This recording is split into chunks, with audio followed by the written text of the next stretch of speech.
Kwa kweli wametendewa kitendo ambacho ni cha kinyama sana, na mimi kusema ukweli sielewi ni nchi gani tunaishi.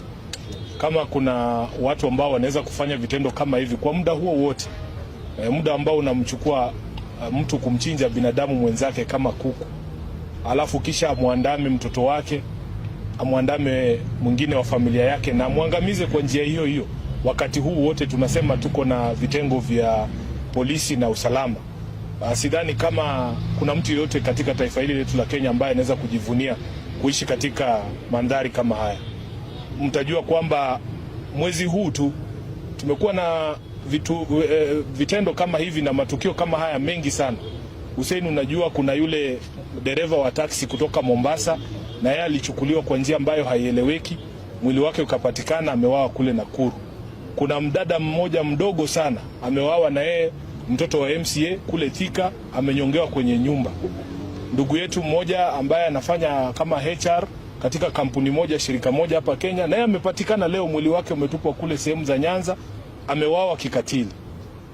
Kusema ukweli, kama Wakenya hatuelewi ni nini inaendelea katika nchi yetu.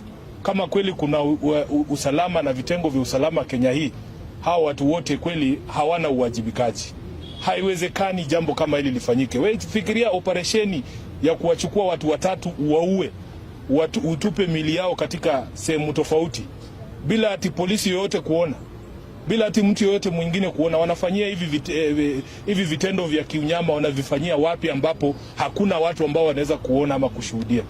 Kwa kweli tumefika level ambayo Mheshimiwa Yusuf, Kenya hii yetu lazima tujiulize ni nini inaendelea katika taifa letu la Kenya. Kama kweli bado tuna vitengo vya usalama, kama bado kuna serikali ambayo imejitolea kuwalinda wananchi wake, kwa sababu hakuna mtu anaweza kujivunia matukio kama haya. Kwa hivyo mimi kwa niaba yangu mwenyewe, kwa niaba ya watu wa Nairobi, nataka nitoe pole zangu sana. Hakuna kitu ambacho tunaweza kusema kwa fariji nyinyi ambao umepatikana na msiba mkubwa kama huu, lakini yetu ni kusema kwamba iwapo kuna kitu chochote ambacho kiko katika uwezo wetu kama viongozi wenu wa kuhakikisha kwamba haki inatendeka, tutafanya. Kitu ambacho kinanivunja moyo ni kwamba vitendo kama hivi na matukio kama haya yamekuwa mingi sana. Nimekuwa nikimuuliza huyu rafiki yangu Hussein, kwa nini huwa tunakutana tu hapa City Mortuary?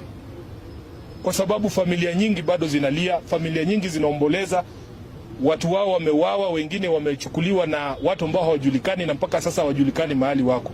Hatuwezi kukaa kimya, kwa sababu kama inawezekana mtu kuchukuliwa jinsi ambavyo hawa wamechukuliwa, hata mimi nikijiita senator pia naweza bebwa tu kwa nyumba yangu na nifanyiwe ukatili kama huu. Nobody is safe until all of us are safe.